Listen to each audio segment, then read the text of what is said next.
একদিন এই দুনিয়ার ঘরবাড়ি বিল্ডিং ইমারত সারিয়া একা একা অন্ধকার কবরে রওনা দিতে হবে।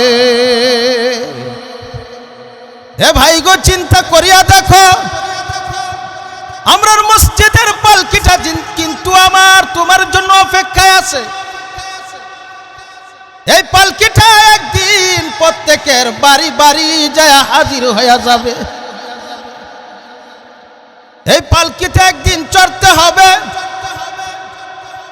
এই পালকিটা যেদিন আমার তোমার বাড়ির সামনে হাজির হবে, ওই দিন মসজিদের মাইকে এলান হয়ে যাবে, আব্দুল করিম আব্দুর রহিম আর দুনিয়ায় নাই, দুনিয়া থেকে বিদায় হইয়া গেছে। সবাই কান্নাকাটির ভিড় জমায়া দিবে, ছেলে কাঁদবে, মেয়ে কাঁদবে, বাবা বাবা বাবা বলিয়া। বাবা তো আর জবাব দিবে না। আরে কারে বাবা ডাকবো, কারে মা মা কয়ে ডাক দিব? আজকে মা নাই, বাবা নাই, মা চলে যাইতেছে, বাবা চলে যাইতেছে, আর তো বাবারে খুঁজিয়া পাইব না। হে ভাই গো, ওই দিন আমারে তোমারে আনন্দ বাজার থেকে তিনখানা কাপড় আনিয়া পেঁচাইয়া আতর গোলাপ সুরমা মাখাইয়া পালকিতে উঠাইয়া দিবে। আমার তোমার মসজিদের ইমাম সাহেব আমার জানাজা পড়াইয়া দিবে। আবার চারজনে চার কাঁধে লইয়া কবরের দিকে রওনা। কবরের ডান পাশে নামাইয়া রাসূলের মিল্লাতে কবরে শোয়া দিবে। বাঁশের ফালা চাটাই বিছাইয়া মাটির উপর মাটি, মাটির উপর মাটি দিয়া জনমের লাগিয়া রাখি আসবে। কেউ তো আর আমার সঙ্গী হইবে না। যেজন আমার সঙ্গী, যেজন আমার বন্ধু, সেটা হইল আমার মাওলা। কথা ঠিক না বেঠি? কাজে আমার মাওলারে আপন বানায়া লও, মাওলারে আপন বানায়া লও, বেশি বেশি মাওলারে ডাকিয়া লও, মাওলার গোলামি বেশি বেশি করিয়া লও। ওয়ামা খালাকতুল জিন্না ওয়াল ইনসা ইল্লা লিয়াবুদুন। মা খালাকতুল জিন্না ওয়াল ইনসা ইবাকা, মা খালাকতুল জিন্না ওয়াল ইনসা ইবাকা, জুজ ইবাদত নিস্তে মাকসুদে আযহা। আল্লাহ রাব্বুল আলামিন বলতেছে, আমার উদ্দেশ্য হইল আমি মানব এবং দানবকে দুনিয়ার ভিতরে প্রেরণ করেছি একমাত্র আমার গোলামি করার জন্য। কার গোলামি করার জন্য? আল্লাহর গোলামি করার জন্য, আল্লাহর দাসত্ব করার জন্যই আল্লাহ রাব্বুল আলামিন আমরার দুনিয়ার ভিতর প্রেরণ করেছে। আল্লাহ রাব্বুল আলামিন এই পৃথিবীর জমিনে অসংখ্য অগণিত মাখলুক আল্লাহ রাব্বুল আলামিন দুনিয়ার ভিতর প্রেরণ করেছেন।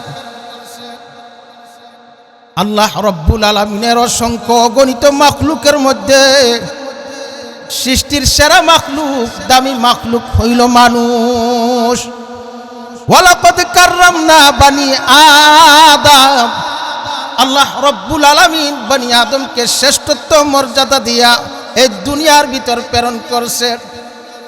এ মানুষ সারা পৃথিবীর বুকে অসংখ্য অগণিত মাখলুক বসবাস করে, তারা আল্লাহর ইবাদত করে, তারা আল্লাহর জিকির করে, আল্লাহর গোলামি করে। এ বন্ধু ইমানদার মুসলমান, আল্লাহর গোলাম উপরের আকাশ নিচের জমিন আল্লাহর গোলামি করে, আল্লাহর গোলাম। চাঁদ সূরজ গ্রহ নক্ষত্র আল্লাহর গোলাম। আর আমি হইলাম আমার মাওলার গোলাম। কথা ঠিক না বেঠি?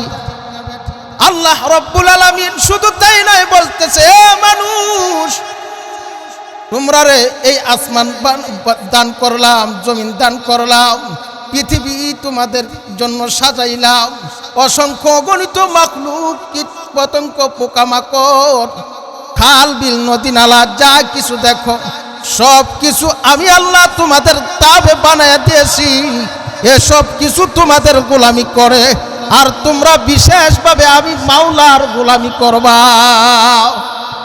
আমি আল্লাহর গোলামি করার জন্যই তো তোমাদেরকে প্রেরণ করেছি। আল্লাহ রাব্বুল আলামিন অসংখ্য অগণিত মাখলুকের ভিতর পাখি একটা মাখলুক, গাছের আগায় বসিয়া বসিয়া পাখি কিচিমিচি আওয়াজ দেয়। আমরা শুনতে পাই পাখিগুলো কিচির মিচির করে। আসলে ভাই না না, এই পাখি কিন্তু কিচির মিচির আওয়াজ করে না, এই পাখিগুলো মাওলা পাকের জিকির করে। জিকিরে কলবে দে মুঝে और रोने वाली आँख दे ताकि मैं रोता हूँ तेरे रज़ा की वास्ते। जिक्र कल्बे दे मुझे और रोने वाली आँख दे ताकि मैं रोता हूँ तेरे रज़ा की वास्ते। পাখি মাওলার জিকির করে, গাছ গাছালি মাওলার জিকির করে। শুধু তাই নয়, এই পৃথিবীটা মাওলা পাকের ইবাদত করে, মাওলার গোলামি করে। এই পৃথিবীর বুকে যতদিন পর্যন্ত একজন আল্লাহওয়ালা বলনেওয়ালা থাকবে, আল্লাহ রব্বুল আলামিন এই পৃথিবীর নিজাম ঠিক রাখবে, পৃথিবী টিকায় রাখবে। এই পৃথিবীর জমিনের যেদিন থেকে আল্লাহ আল্লাহ বলনেওয়ালা থাকবে না, এই পৃথিবীর নিজাম ঠিক থাকবে না, সমস্ত পৃথিবীটা ধ্বংস হয়ে যাবে। শুধু তাই নয়, গাছপালা তরুলতা বৃক্ষ রাজি সব কিছু আল্লাহ রব্বুল আলামিন ধূলিসাৎ করে দিবেন, ধ্বংস করে দিবেন। পৃথিবীটাকে আল্লাহ সমতল করে দিবেন। ঘর বাড়িগুলো তুলার মতো রোয়ের মতো উঠতে থাকবে। মানুষের কোনো অস্তিত্ব থাকবে না। পানিগুলো কাদার সাথে মিশে যাবে, একাকার হয়ে যাবে, সমস্ত কিছু ধ্বংস হয়ে যাবে। কিন্তু আল্লাহ রব্বুল আলামিন এই পৃথিবীকে টিকায় রাখছেন একমাত্র জিকরুল্লাহর কারণে। এজন্য আল্লাহ রাসূল বলে, লা ইয়াকুমু সাআতু হাত্তা ইউকালা ফিল আরদি আল্লাহ আল্লাহ। ততক্ষণ পর্যন্ত আল্লাহ রব্বুল আলামিন এই পৃথিবীকে ধ্বংস করবে না। ফিল আরদি আল্লাহ আল্লাহ, যতদিন পর্যন্ত জমিনের ভিতর একজন আল্লাহ আল্লাহ বলনেওয়ালা থাকবে। আল্লাহ আল্লাহ क्या मजादार नाम है, अल्लाह अल्लाह आशिकू का काम है। अल्लाह अल्लाह जपने वाला बना दे, गुलाम अपना बना ले खुदाया। एक अल्लाहर वली আল্লাহ তাআলার কাছে ডাক দেয়া কয়, আল্লাহ তোমার নামের ভিতর কত মজা, কত স্বাদ, কত মধুর। আল্লাহ তুমি আমারে তোমারে বলনেওয়ালা, তোমারে ডাকনেওয়ালা বানায়া দাও। আমার কোনো কিছু প্রয়োজন নাই, কোনো কিছু দরকার নাই। আমার শুধু আশা, আমার শুধু আকাঙ্ক্ষা, তুমি আমারে তোমার গোলাম বানায়া দাও। আল্লাহর পাগল ডাক দেখে, আল্লাহ তোমার ডাকতে এত ভালো লাগে, এত মজা লাগে, মনে হয় যেন তোমার নামের ভিতর, তোমার ডাকার ভিতর দুধ চিনি মিশায়া দিছ। আল্লাহ আল্লাহ ইচ শিরিন ইস্ত নাম, আল্লাহ আল্লাহ ইচ শিরিন ইস্ত নাম, শিরু সাকার মিকুনাদ জানাম তামাম, শিরু সাকার মিকুনাদ জানাম তামাম। আল্লাহ গো মনে হয় যেন তোমার নামের ভিতর দুধ চিনি মিশায়া দিছ। যতই ডাকি ততই মধুর লাগে। জোরে কোন আল্লাহ আল্লাহ, আরো জোরে আল্লাহ আল্লাহ আল্লাহ আল্লাহ আল্লাহ আল্লাহ আল্লাহ আল্লাহ।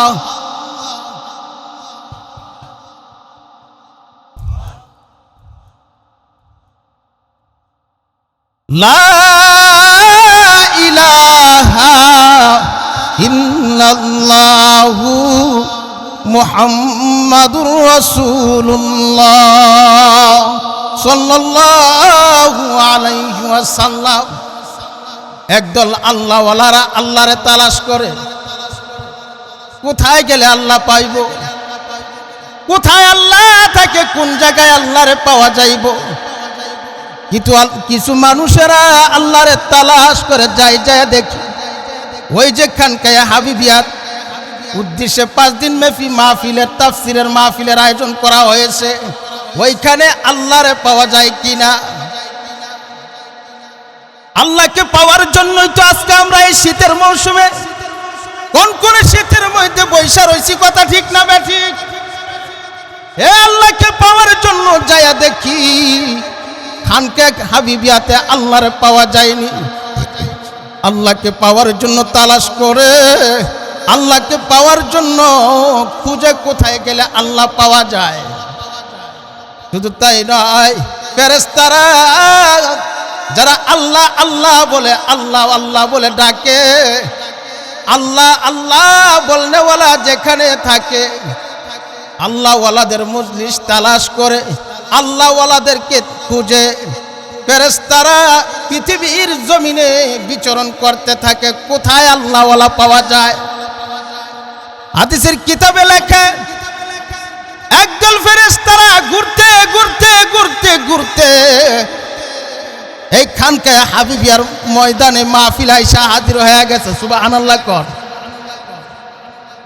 আইসা দেখে কিছু সংখ্যক মানুষ জীর্ণ শীর্ণ অবস্থায় কোন শীতের মৌসুমে বসে রয়েছে।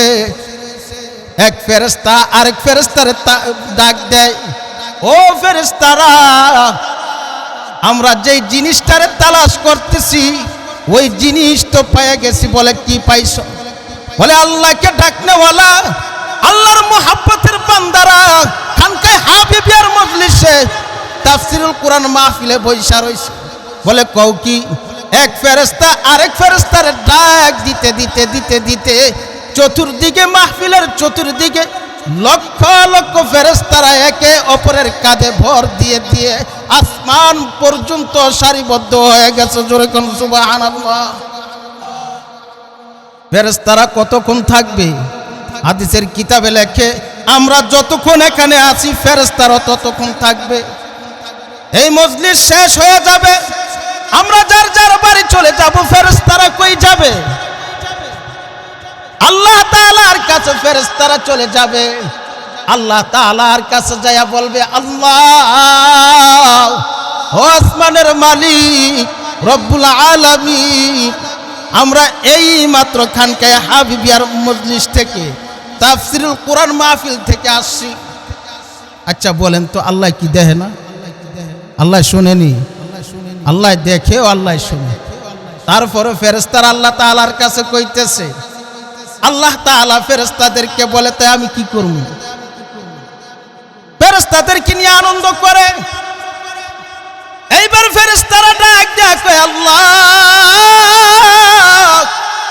তারা ইচ্ছা করলে মাহফিল থেকে আগে আগে বাড়িতে চলে যাইতো, ইচ্ছা করলে মাহফিলে নাও আসতে পারতো, কিন্তু আল্লাহ একমাত্র তোমার ভয়ে, তোমার মহব্বতে, তোমার ভালোবাসায় এই মানুষগুলো সন্ধ্যা থেকে গভীর রাত্র পর্যন্ত মাহফিলে বসে রয়েছে। মাহফিল শেষ না করে একটা লোক বাড়ি ফিরে নাই। আল্লাহ তুমি তাদের গুনাহগুলো মাফ কইরা দাও। আল্লাহ তাদেরকে জান্নাতের ঘোষণা দিয়া দাও। আল্লাহ রাব্বুল আলামিন এইবার ফেরেশতাদেরকে সাক্ষী রাখা কয়, ও ফেরেশতার দলেরা শোনো, তোমাদেরকে সাক্ষী রাখলাম আমি আল্লাহ রাব্বুল আলামিন এই সমস্ত বান্দা বান্দির জিন্দেগীর গুনাহগুলি মাফ করিয়া আমি আল্লাহ জান্নাতের ঘোষণা দিয়া দিলাম। তাহলে এখানে বসার দ্বারা লাভ হয়েছে না লস হয়েছে? এজন্য ভাই দোস্ত বুজুর্গ, আগামী দিনও এই মাহফিল চলবে, শুরু থেকে নিয়ে শেষ পর্যন্ত ইনশাআল্লাহ বসে থাকবো। মাহফিল শেষ না করে বাড়ি যাব না। কোন উসিলায় আল্লাহ রব্বুল আলামিন আমরারে কবুল করে কেউ কিন্তু জানি না, জানি কেউ বলতে পারি না কোন উসিলায় আল্লাহ রব্বুল আলামিন আমরার জিন্দেগির গুনাহগুলি মাফ কইরা জান্নাতের সার্টিফিকেট দিয়া দেয়। এজন্য এই মাহফিলটাকে গনিমত মনে করা, এলাকার প্রত্যেকটা যুবক, প্রত্যেকটা বাবা, প্রত্যেকটা বৃদ্ধ সকলকে একসাথে নিয়ে এই মাহফিলে বসা দরকার।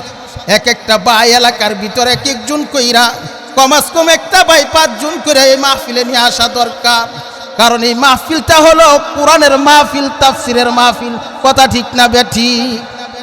এই মাহফিলে যত আলেম ওলামারা বসে, এই মাহফিলে বৈশা কোরআনের কথা কয়, এই কোরআনের কথা মানে আল্লাহর সাথে কথা কয়, আর মাহফিল শেষে এখানে দোয়া হয়। এমন সুবর্ণ সুযোগ আমি আর নাও পাইতে পারি, কি বলে, আর নাও আসতে পারে।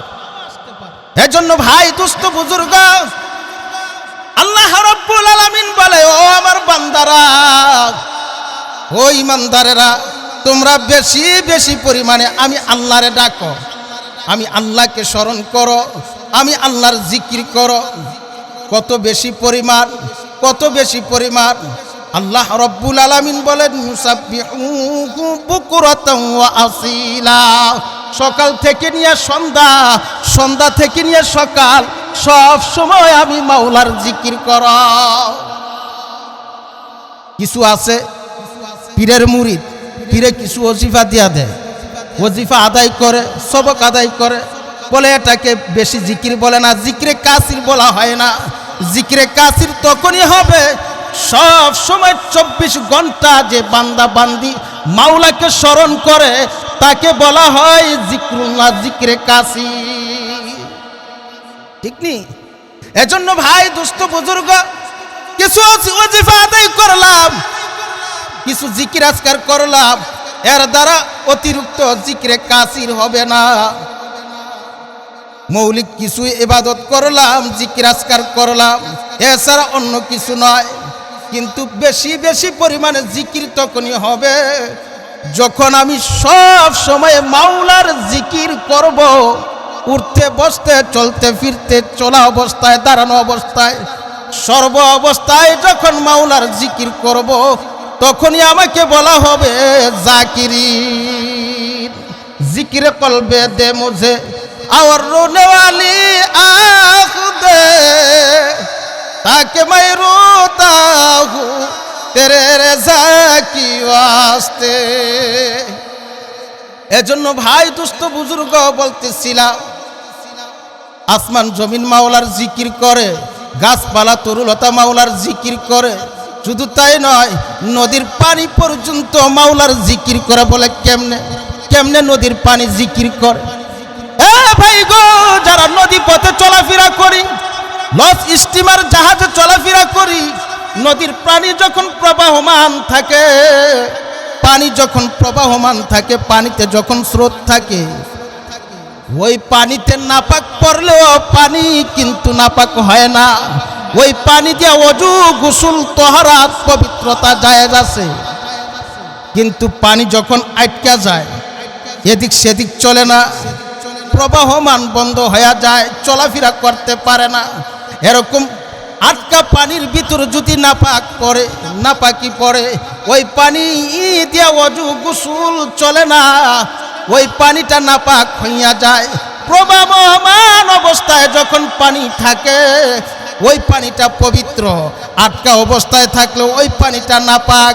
আর এই নাপাক পানি দিয়ে ওযু গোসল হয় না, বুঝা গেল চলা অবস্থায় এই পানি মাওলার জিকির করে। নদীর সাগরের একটা রূহ আছে, আমার আপনার একটা রূহ আছে। সাগরের রূহ হইল, কেমনে বুঝবো? সাগরের পানি যখন জোয়ার বাটা থাকে, চলাফেরা করে, তখন বোঝা যায় নদীটা জীবিত, মরে নাই, কথা ঠিক না বেঠি? হে আমার তোমার রূহ আছে, এই রূহটা যখন বের হইয়া যায়, রূহ যখন বাহির হইয়া যায়, তখন আর আমাকে মানুষ বলা হয় না, বলে লাশ। কথা ঠিক না বেটি? যতদিন আমার তোমার দিলের ভিতর রূহ আছে ততদিন আমার দাম আছে, রূহ নাই তো দাম নাই। কথা ঠিক না বেটি? রূহ যেদিন চলে যাবে আমি তুমি লাশ হইয়া পইরা রইব, আমার তোমার এক পয়সার কোনো মূল্য নাই। এ দুনিয়ার ভিতর একটা হাতি মারা গেলে দাম আছে, একটা গরু মারা গেলে দাম আছে, একটা বেড়া বকরি মারা গেলে দাম আছে, চামড়াটা কাজে লাগানো যায়। কিন্তু মানুষ যখন দুনিয়া থেকে বিদায় হইয়া যায় ওই মানুষটার এক পয়সার কোনো মূল্য নাই। চিন্তা করে দেখো, এই দুনিয়ার ভিতর কত বাদশাহ, কত শাহেনশাহ আমির বসবাস করত, আজকে তারা দুনিয়ায় নাই। আল্লাহু আকবার, আল্লাহু আকবার। আজকে তাদের কবরে গরু ছাগল বেড়া দুম্বা ঘাস খায়। কথা ঠিক না বেটি? কত বছর হয়ে গেল আমার বাবা নাই, আমরার মা নাই, দাদা দাদু নানা নানু কবর দেশে চলে গেছে, আজ পর্যন্ত বাবার মতো একজনও পাইলাম না, আজ পর্যন্ত আমার মার মতো একজনও খুঁজে পাইলাম না, আমার দাদার মতো একজনও খুঁজে পাইলাম না। বুঝা গেল আমার বাবা যেহেতু দুনিয়ায় থাকতে পারে নাই, আমিও একদিন দুনিয়ায় থাকব না। এ দুনিয়ায় শুধু আশার খেলা ঘর, চোখ বুঝিলে বুঝবারে ভাই, কে ভাই আপন আর কে বা পর। এ দুনিয়ার ভিতর কেউ আমার আপন না। এ চিন্তা করে দেখো, দুনিয়ার ভিতর কেউ আমার আপন না, কেউ আমার আপন হইবে না। সবাই কিন্তু স্বার্থের পাগল। আর দুনিয়া একদিন আমারে তারায়া দিবে, এই দুনিয়ায় আমাকে রাখবে না, দুনিয়া থেকে বিদায় করে দিবে। এই দুনিয়াটা হলো একটা মুসাফির খানা। এ দুনিয়া মুসাফির খানা, এ দুনিয়া মুসাফির খানা, এ বুঝো না। কত রাজা বাদশাহ আইলো গেল রইল না, কত শাহেনশাহ আমির আইলো গেল রইল না। চল মুসাফির বাদগা ঠুরি, জানা হুগা বহু দূর, আবি জানা কাল বি জানা, যেতে হবে একদিন। আজকে বা কালকে একদিন আমরা দুনিয়া থেকে বিদায় হয়ে যাব। তবে যাবার আগে কি নিয়ে রওনা দিলাম? কেন আল্লাহ দুনিয়ায় পাঠাইলো? কি নিয়ে রওনা দিলাম? কি করতেছি? আরে দুনিয়ার ভিতর হেলায় খেলায় আমার জীবনটারে নষ্ট করতেছি। আমার তোমার দিলের ভিতর মৌতের কোনো চিন্তা নাই, ফিকির নাই, মৌতের ভয় নাই, মৌতের খেল নাই, মৌতের মোরাকাবা নাই। মনে হয় যেন আরো বাঁচবো, আরো বাঁচবো, আরো বহুকাল বেঁচে থাকবো। এ আশায় আশায় দুনিয়াকে সাজাইলাম, গাড়ি বাড়ি করলাম, ঘর দুয়ার সাজাইলাম, বিল্ডিং ইমারত করলাম। একদিন এই দুনিয়ার ঘর বাড়ি বিল্ডিং ইমারত সারিয়া একা একা অন্ধকার কবরে রওনা দিতে হবে। হে ভাই গো, চিন্তা করিয়া দেখো, আমরার মসজিদের পালকিটা কিন্তু আমার তোমার জন্য অপেক্ষায় আছে। এই পালকিটা একদিন প্রত্যেকের বাড়ি বাড়ি যায় হাজির হয়ে যাবে। এই পালকিটা একদিন চড়তে হবে। এই পালকিটা যেদিন আমার তোমার বাড়ির সামনে হাজির হবে, ওই দিন মসজিদের মাইকে এলান হয়ে যাবে, আব্দুল করিম আব্দুর রহিম আর দুনিয়ায় নাই, দুনিয়া থেকে বিদায় হইয়া গেছে। সবাই কান্নাকাটির ভিড় জমায়া দিবে, ছেলে কাঁদবে, মেয়ে কাঁদবে, বাবা বাবা বাবা বলিয়া। বাবা তো আর জবাব দিবে না। আর কারে বাবা ডাকবো, কারে মা মা কয়ে ডাক দিব। আজকে মা নাই, বাবা নাই, মা চলে যাইতেছে, বাবা চলে যাইতেছে, আর তো বাবারে খুঁজিয়া পাইব না। হে ভাই গো, ওই দিন আমারে তোমারে আনন্দ বাজার থেকে 3খানা কাপড় আনিয়া পেঁচাইয়া আতর গোলাপ সুরমা মাখাইয়া পালকিতে উঠাইয়া দিবে। আমার তোমার মসজিদের ইমাম সাহেব আমার জানাজা পড়াইয়া দিবে। আবার 4 জনে 4 কাঁধে লইয়া কবরের দিকে রওনা। কবরের ডান পাশে নামাইয়া রাসূলের মিল্লাতে কবরে শোয়া দিবে। বাঁশের ফালা চাটাই বিছাইয়া মাটির উপর মাটি, মাটির উপর মাটি দিয়া জনমের লাগিয়া রাখি আসবে। কেউ তো আর আমার সঙ্গী হইবে না। যেজন আমার সঙ্গী, যেজন আমার বন্ধু, সেজন হইল আমার মাওলা। কথা ঠিক না বেঠি? কাজে আমার মাওলারে আপন বানায়া লও, মাওলারে আপন বানায়া লও, বেশি বেশি মাওলারে ডাকিয়া লও, মাওলার গোলামি বেশি বেশি করিয়া লও। এই দুনিয়ায় যতদিন তুমি আমি থাকবো ততদিন আমার তোমার জন্য সুবর্ণ সুযোগ। একটা মুহূর্ত যেন মাওলার গোলামি থেকে আমি বঞ্চিত না হই। আমার তোমার জন্য আমার আল্লাহ দিনে 5 বার নামাজ রাখছে। কয়বার? 5 বার নামাজ রাখছে। 5 ওয়াক্ত নামাজ। এই 5 ওয়াক্ত নামাজ নির্দিষ্ট সময় নির্দিষ্ট টাইমে পড়া লাগে। ওয়াক্ত সারা পড়লে নামাজ হবে না, কাজা হয়ে যাবে। আল্লাহ রাব্বুল আলামিন নামাজের পাশাপাশি রোজার ব্যবস্থা রাখছে। এই তো রজব মাস চলতেছে, রজবের পরে শাবান, তারপরে কি রমজান, রমজান মাস চলে আসছে। দীর্ঘ একটা মাস আমি তুমি সিয়াম সাধনা করব, রোজা রাখবো। 29 বা 30, ঠিক নেই, 29 বা 30টা রোজা রাখবো।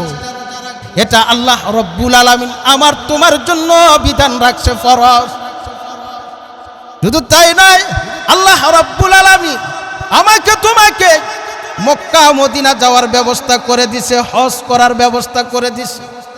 জীবনে একবার হজ করো, টাকা পয়সা থাকলে বছরে বছরে উমরা করো। এটা তোমার জীবনে একবার হজ, আল্লাহর বিধান, এটা তোমার ফরজ। টাইমও নির্দিষ্ট, সময় নির্ধারিত। জীবনে একবার টাকা পয়সার মালিক হলে হজে যাও, টাকা পয়সার মালিক হইলে যাকাত দাও। এটা আল্লাহর বিধান, তোমার আমার হুকুম। আল্লাহ আমরারে হুকুম করছে টাকার মালিক হইলে যাকাত দাও, হজ করো। কিন্তু টাকা দেখো, আল্লাহ রাব্বুল আলামিন আমার তোমার জন্য আরেকটা বিধান রাখছে। আল্লাহ রাব্বুল আলামিন বলেন, ওয়ালা যিকরুল্লাহি আকবার, জিকির হইল সবচেয়ে বড়।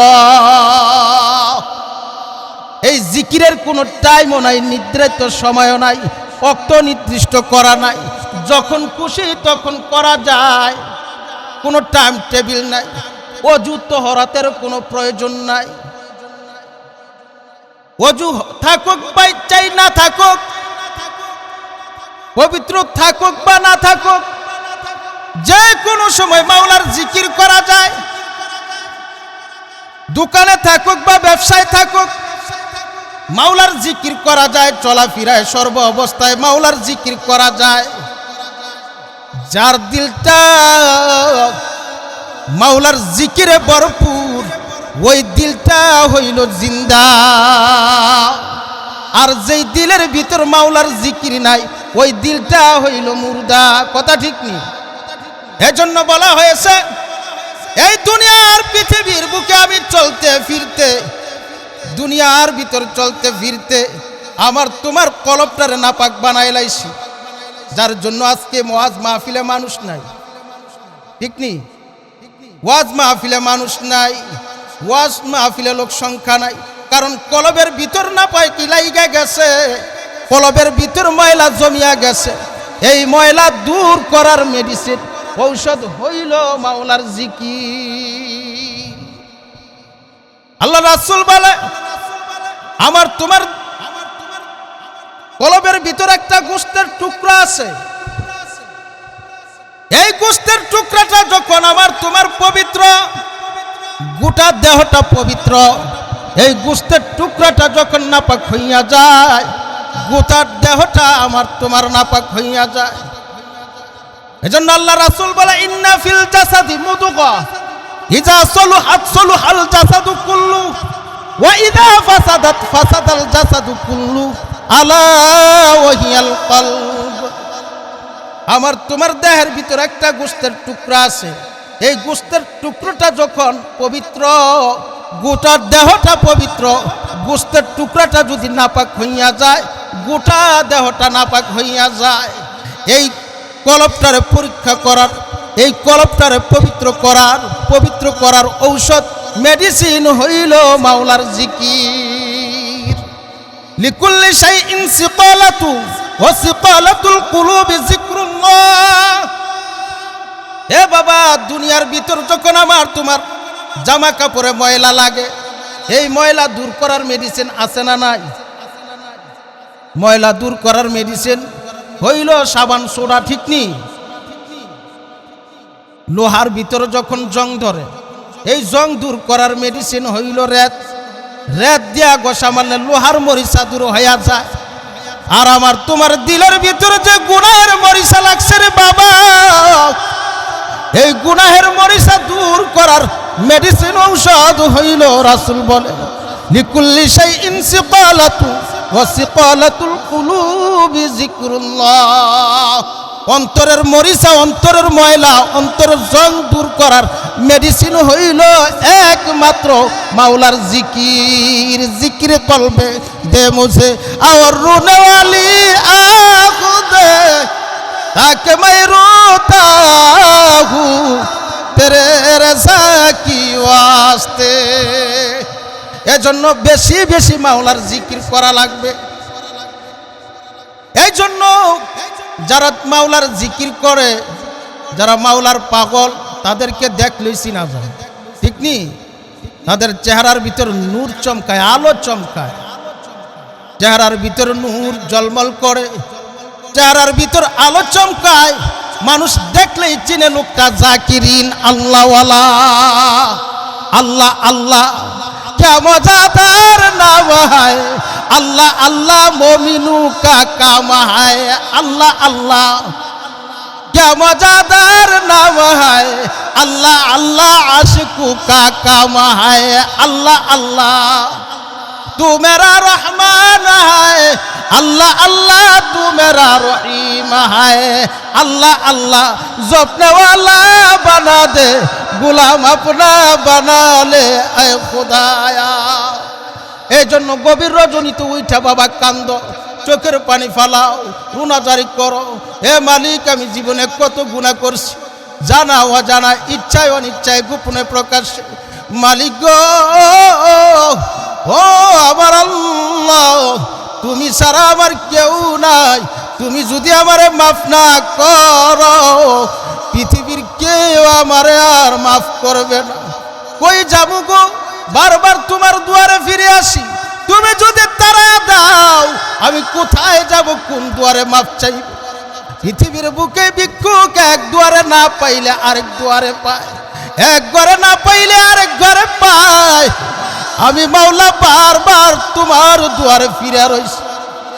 হে মালিক, পৃথিবীর বুকে একটা কুকুর মালিকের উষ্টালাতি খাইয়া, মালিকের মার খাইয়া, তারপর মালিকের পিছনে বারবার ঘুরে, মালিকের ঘর দুয়ার পাহারা।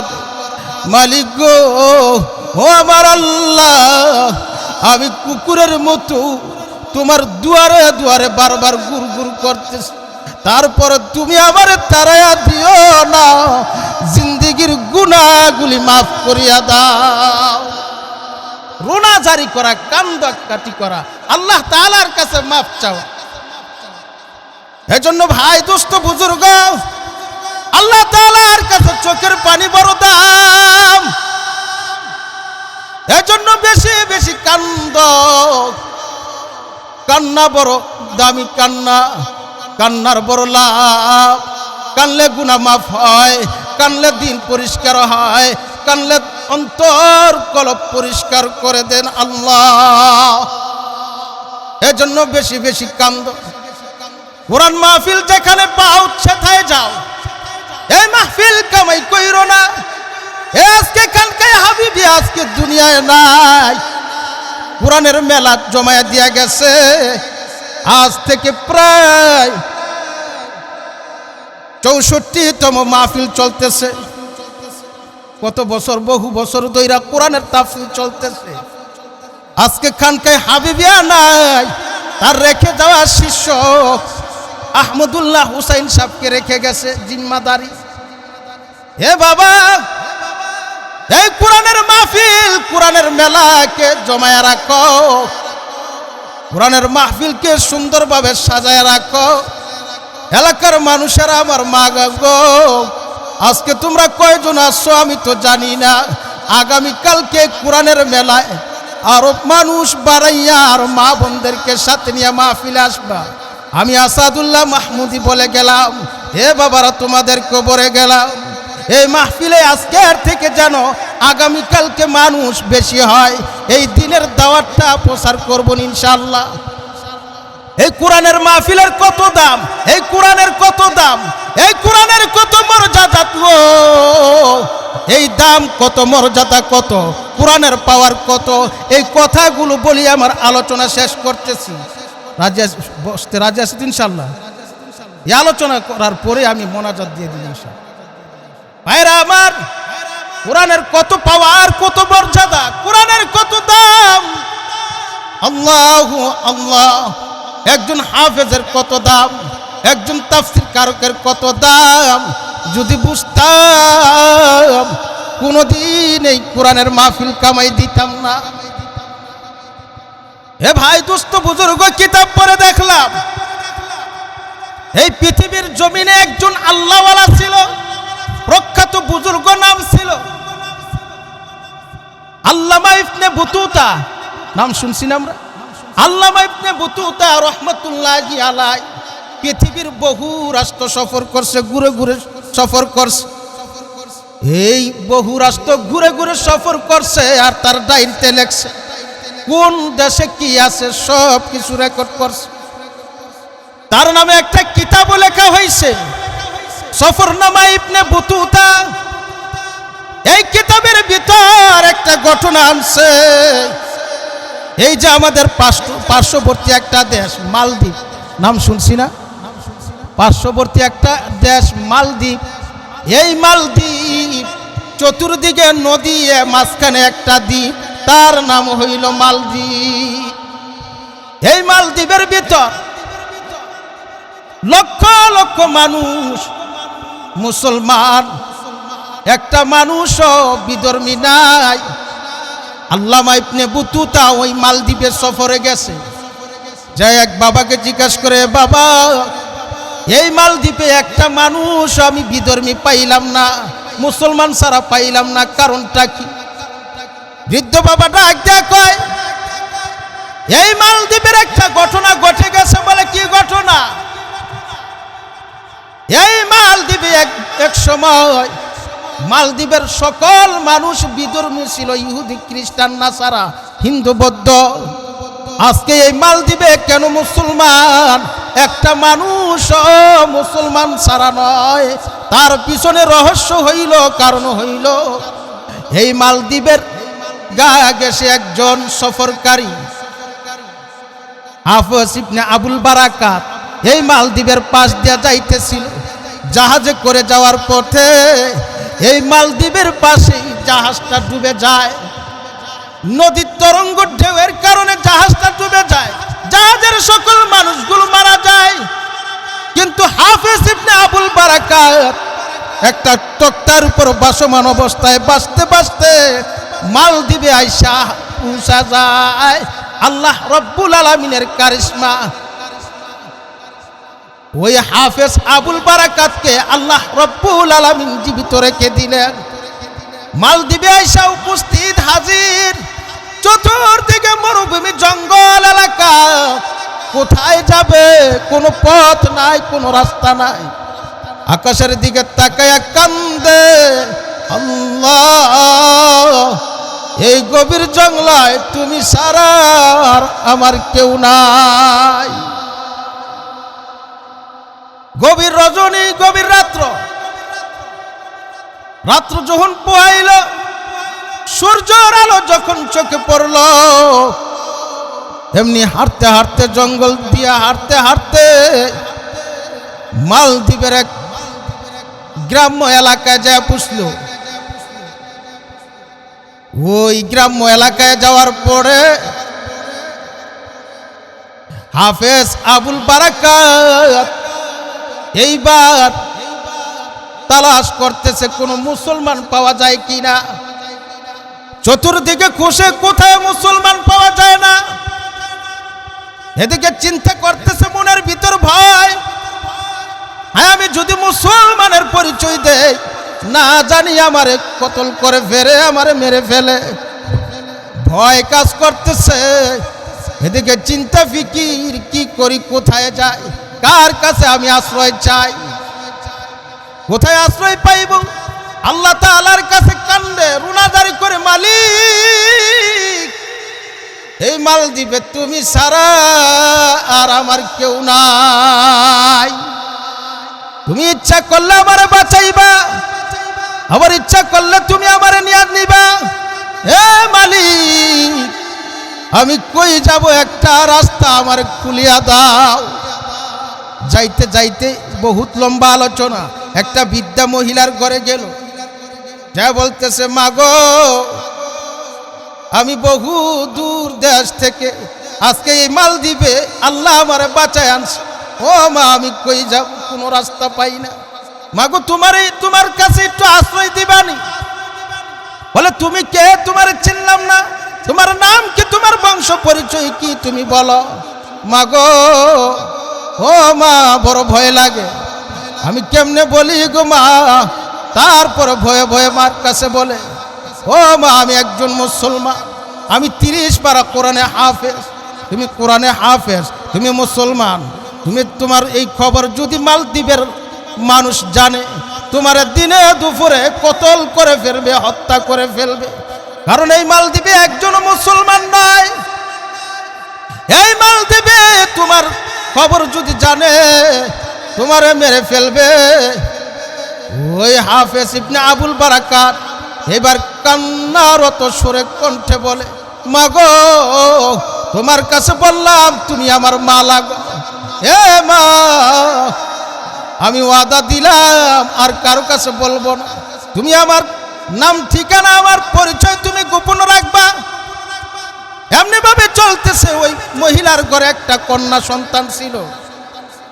বৃদ্ধ মহিলা ওই কন্যা সন্তানটা নিয়ে একটা কুড়ের ঘরে বসবাস করে।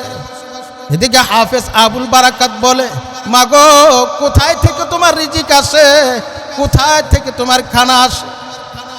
ওই মহিলা বলে, আমি বৃদ্ধ মানুষ, বাসা বাড়িতে ঘুরিয়া যা পাইতা নিয়ে খাই, আর এই মেয়েকে নিয়ে ঘরে বসবাস করি। এবার হাফেজ আবুল বারাকাত কয়, মাগো আজ থেকে তোমার কোনো আর কাজ করা লাগবে না। আমি ওয়াদা দিলাম, কথা দিলাম, আজ থেকে তুমি আমার মা, এই মেয়েটা আমার বোন। আমি আমার মা বোনের খাওয়ার ব্যবস্থা করব। আমি হাফেজ আবুল বারাকাত কাজ করে তোমাদেরকে খাওয়াইব। এমনি ভাবে চলতেছে রে বাবা। বহুত লম্বা ঘটনা, সংক্ষিপ্ত করে দেই। হাফেজ আবুল বারাকাত জংলা থেকে কাঠ কাঠিয়া নিয়া লাকড়ি বিক্রি করিয়া ওই বৃদ্ধ মহিলার বোনের খাবারের ব্যবস্থা করে। এমনি ভাবে হঠাৎ করে গভীর রজনীতে রাত্র যখন গণায় আসছে, হাফেজ আবুল বারাকাত ঘরে ফিরছে। আইসা দেখে বৃদ্ধ মা ঘরের ভিতর কান্দে, রুনা জারি করে, আর বোনটা ঘরের এক কোণে বসে রয়েছে। বোনটা কান্দে, মা কান্দে। হাফেজ আবুল বারাকাত এইবার বৃদ্ধ মাকে ডাক দেয়া কয়ে, মা গো কেন কান্দ গো মা? কি হয়েছে তোমার? কি জন্য তুমি কাঁদতেছ? বৃদ্ধ মহিলা মা ডাক দিয়া কয়, এই মা, মায় কান্দে ডাক দিয়া কয়, বাবা রে, আজকে এমন একটা সংবাদ আসছে, আমাদের মালদ্বীপের একটা রীতিনীতি, আমাদের একটা মালদ্বীপে একটা দানব ঘর আছে, যেই ঘরের ভিতর প্রতি বছর একটা সুন্দরী রূপসী যুবতী মেয়েকে এই দানবের কাছে দিতে হয়, সকালবেলা মরা লাশ নিয়ে আসতে হয়। ঘুরিয়ে ফিরে আমার আজকের মেয়ের এই দানব ঘরে যাইতে হবে। হাফেজ ইবনে আবুল বারাকাত ডাক দিয়া কয়, মা তুমি কান্দো না, কান্না থামাও, ক্ষান্ত হও। হে মা, এই বোনকে আজকে তুমি সাজাইবা না, আমি হাফেজ আবুল বারাকাতকে সাজাইয়া পড়াইয়া শাড়ি পরাইয়া আমারে সাজাইয়া দিবা, আমি ওই দানব ঘরে যাব। বৃদ্ধ মহিলা ডাক দিয়া কয়, বাবা তুমি কেমনে চাইবা, যদি জেনে ফেলে তাহলে তো তোমারে মেরে ফেলবে, তুমিও শেষ আমরাও শেষ। বাবা দরকার নাই। হাফেজ আবুল বারাকাত কয়, মাগো তুমি টেনশন কইরো না, চিন্তা কইরো না, আমি কোরআনে হাফেজ, আমার সিনাই 30 পারা কোরআন, আমার সাথে আল্লাহ আছে, জোরে কোন সুবহানাল্লাহ। এইবার হাফেজ আবুল বারাকাতকে সুন্দরভাবে সাজাইয়া পরাইয়া ঘরের কোনায় লম্বা ঘুমটা দিয়া বসায় রাখছে। যখন মালদ্বীপের পুলিশ বিডিআর র্যাব কোবরা আইসা গাড়িতে উঠাইবে, মনে মনে হাফেজ আবুল বারাকাত আল্লাহ তাআলার কাছে কয়, আল্লাহ তুমি ছাড়া আমার আর কেউ নাই, এই গাড়ির ভিতর উঠানোর সময় যদি আমার চেক করে তালাশ করে, আমাকে যদি ধরা খাওয়াইয়া দাও, আমি তো বাঁচার কোনো উপায় নাই। হাফেজ আবুল বারাকাত আল্লাহকে ডাকে আর কান্দে। এমনি ভাবে পুলিশ র্যাব কোবরা এসে হাজির হয়ে গেছে, গাড়িতে উঠাই নিছে, গাড়িতে উঠাইবে। এই মুহূর্তে কয়েকজন পুলিশ ডাক দিয়া কয়, আরে জীবনে কত বউ দেখলাম, এত ভদ্র বউ আর দেখি না। অন্যান্য বছর একটা যুবতী মেয়েকে সাজায় নেওয়ার সময় কত রুনাজারি করে, কান্নাকাটি করে, আর বড় ঘুমটা দিয়া বৈশা রইছে, তার মতো ভদ্র মেয়ে আরো হইতে পারে না। যাক, তারে আর চেক করা লাগবে না, গাড়িতে উঠাইয়া দিছি। গাড়িতে উঠাই এবার আবার আল্লাহকে ডাকে, আল্লাহ আরো তো কয়েকটা স্টেশন বাকি রয়েছে, এই স্টেশনগুলো তুমি আমারে পার করে দিও। হে মালদ্বীপের দানব ঘরে ঢুকানোর আগে রাজার দরবারে নিয়ে যাওয়া হয়, রাজা মশাই দেখাচ্ছে এক চুপ কইরা আবার গাড়িতে উঠাইয়া দেয়, তারপরে দানব ঘরে ঢুকায়। এইবার হাফেজ আবুল বারাকাতকে গাড়ি থেকে নামাইয়া ওই রাজার বাড়িতে যখন নিয়ে গেল, রাজার স্ত্রী দেখা কয়, আর এত সুন্দর ভদ্র মেয়ে আর তো আর কোনোদিন দেখি নাই। কত মেয়ে দেখলাম কান্নাকাটি করে, চোখের পানি ফেলায়, রুনাজারি করে, আজকে দেখি এই মেয়েটা কান্দে না, কত ভদ্র মেয়ে, তাকে চেক করার কোনো দরকার নাই, তাকে গাড়িতে উঠাইয়া দাও। স্বামীকে সুপারিশ করলো। রাজা মশাই স্ত্রীর কথা শুনিয়া চেক চুপ না করিয়া গাড়িতে উঠাইয়া দি। যাইনি ওই দানব ঘরে, ওই মূর্তি পূজকের ঘরে যখন হাফেজ ইবনে আবুল বারাকাতকে ঢুকাইবে, ওইখানে পুলিশ চেক চুপ করে ঢুকাইবে। এই মুহূর্তে আল্লাহর দিকে তাকাইয়া, আকাশের দিকে তাকাইয়া হাফেজ আবুল বারাকাত কয়, আল্লাহ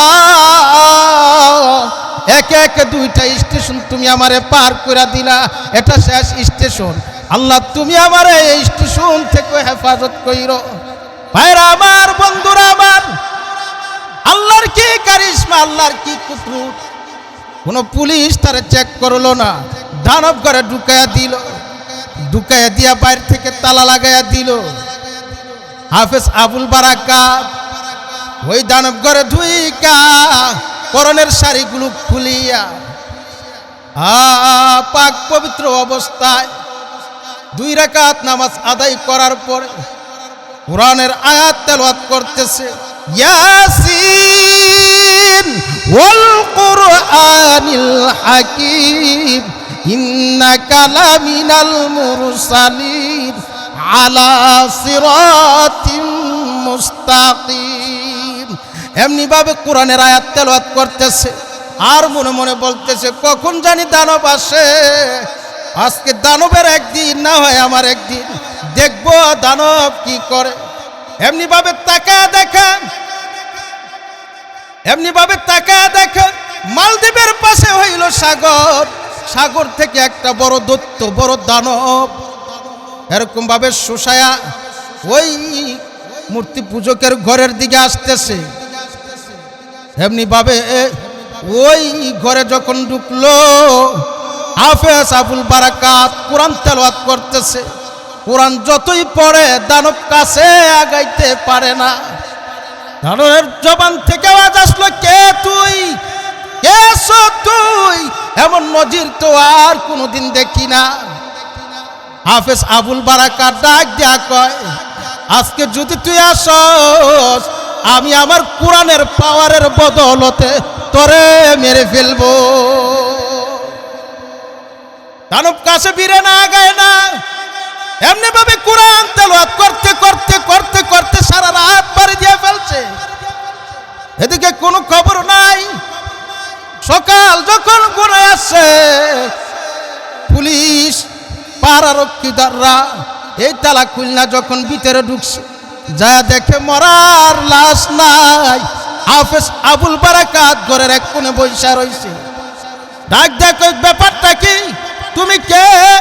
কে তুমি? এখানে কিভাবে আসলা? আমরা তো গত রাত্রে একটা যুবতীকে ঘরে ঢুকাইছি, আজকে তোমারে দেখা যায় পুরুষ। ব্যাপারটা কি? কারণটা কি? জানাজানি হয়ে গেছে। হাফেজ আবুল বারাকাত ডাক দিয়া কয়, ভাই গো, আমি মহিলা ছিলাম না, আমি হইলাম একজন মানুষ, পুরুষ। আমার নাম হইল আবুল বারাকাত। আল্লাহু আকবার। হাফেজ আবুল বারাকাত, তুমি এখানে কেমনে আসলা?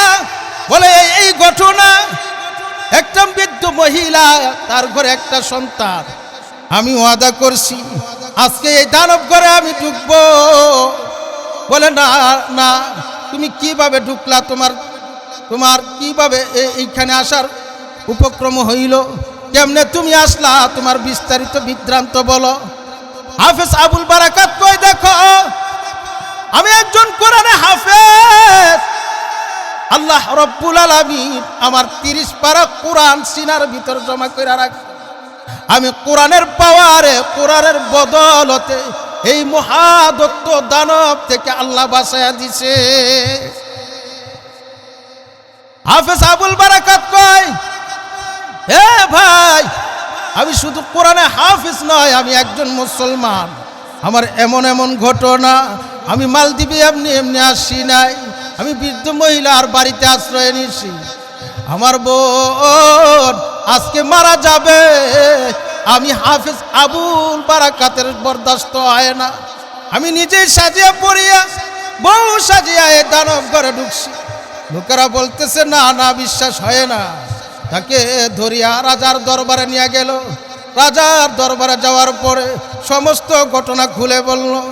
এইবার রাজা সাহেব বলতেছে, ঠিক আছে, তুমি যদি সত্যই একজন কোরআনে হাফেজ হইয়া থাকো, তুমি যদি সত্যই একজন কোরআনে হাফেজ হও, তুমি যদি একজন মুসলমান হইয়া থাকো, এই বছর তোমাকে মাফ করে দেওয়া হইল, আগামী বছরও তোমাকে এই দানব ঘরে পাঠানো হইবে। তুমি যদি জীবিত বেঁচে আসতে পারো, তুমি যদি প্রকৃত কোরআনে হাফেজ হও, মুসলমান হও, আমি মালদ্বীপের সমস্ত আমার মানুষ নিয়া আমি রাজা সব মুসলমান হয়ে যাব। সময় যায়, দিন যায়, বছর যখন ঘুরে আসছে, আবার তাকে এই দানব দৈত্য ঘরে যখন ঢুকাইল, রে বাবা, ঠিক আগের মতো জীবিত ফিরে আসলো। এইবার রাজা সাহেব মালদ্বীপের রাজধানীতে দাঁড়াইয়া সমস্ত মানুষকে ডাক দিয়া বলতেছে, এই শোনো, এতদিন আমরা যে ধর্ম পালন করছি, এই ধর্মটা হলো মিথ্যা বানোয়াটি ধর্ম। আর এই ছেলেটা হাফেজ কোরআন, হাফেজ আবুল বারাকাত, তার ধর্ম সঠিক। আমরা তার কোরআনের পক্ষে, তার সাথে তাল মিলাইয়া তার নবীর কালিমা আমরা গ্রহণ করে ফেললাম। আমরা সকলে মুসলমান হয়ে গেলাম। সকলে এক বাক্যে পড়লা ইলাহা ইল্লাল্লাহু মুহাম্মাদুর রাসূলুল্লাহ। আমার ভাইরা, কোরআনের পাওয়ার আছে না নাই? তাইলে কোরআনের কত দাম, কোরআনের কত মর্যাদা। এই জন্য ভাই, দোস্ত, বুজুর্গ, এই কোরআনের সাথে লাগে থাকবো। কোরআন যার সাথে লাগে তার দাম বাড়িয়া যায়। কথা ঠিক না বেঠিক? জীর্ণ শীর্ণ একটা কাঠ, যে কাঠটার কোনো মূল্য নাই, লাকড়ি ছাড়া কোনো গতি নাই, এই কাঠটা যখন কোরআনের সাথে লাগে কাঠের দাম বাইরা যায়। কথা ঠিক না বেঠিক? কাঠটা বুকে নিয়ে চুমু খায়, মুখে লাগায়, বুকে লাগায়, উপরের স্থানে লাগে যাতে পায়ে লাথি না লাগে। কথা ঠিক না বেঠিক? ঠিক ততরূপ আমি তুমি যদি কোরআনের সাথে সম্পর্ক রাখি, কোরআনের বদৌলতে আল্লাহ রাব্বুল আলামিন আমরারও মর্যাদা বাড়ায়া দিবে। কথা ঠিক না বেঠিক? আল্লাহ রাব্বুল আলামিন আমাদেরকে কোরআনের সাথে সব সময় লেগে থাকার, জমে থাকার তৌফিক দান করুক। সকলে বলেন আমিন।